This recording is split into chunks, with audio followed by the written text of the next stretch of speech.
So I was in a pharmacy close to my house getting some WEC recommended medicines for dogs, and suddenly I saw these two little kids, maybe 6 or 7 years old, a boy and a girl, trying to buy some medicines too. So I just asked them what happened, and they told me that they had seen an injured stray dog and his condition was really bad. So they were trying to get some medicines for the dog. So I interact with many dogs every day.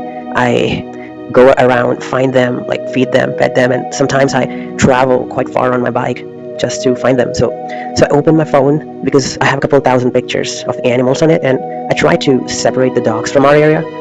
I showed the pictures to the kids just to see if they could identify him, but they didn't recognize any of them. They kept saying, no, none of these. It wasn't this, like it was a different dog. So I told them, okay, if I see an animal that needs help, I'll help the animal, okay? Don't worry.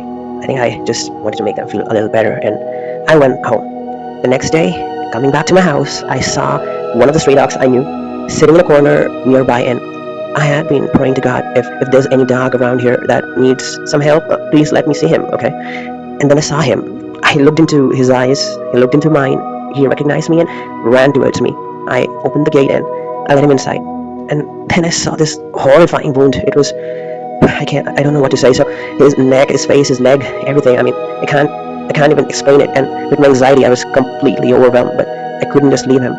And I got the medicines for the dog. I diluted the betadine as instructed, used a syringe without the needle, and cleaned his wounds. And he was so scared, so it was difficult to keep him still. Then I gave him medicine and gave him food and plenty of water, and he eventually fell asleep. Later, I applied the wound powder, gave him more food, water, and his other medicine, and I just tried to make him comfortable. But this isn't the first time I'm going through something like this. My cousin's cat Bells went missing and tragically drowned in an abandoned well. We took out his body, and I don't want to get into that right now. And there have been countless other animals I've encountered in situations like this. But just to tell you, I'm not a rescuer. I'm a very sensitive person. These things affect me deeply, really deeply. I'm unemployed. I've been unemployed for about 2 years now, and I don't have any money. I'm dependent on my parents, and I ask my siblings for any help I need. So usually I don't have any money in my bank account.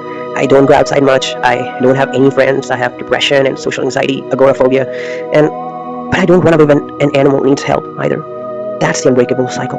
One part of my brain says this isn't good for you, man.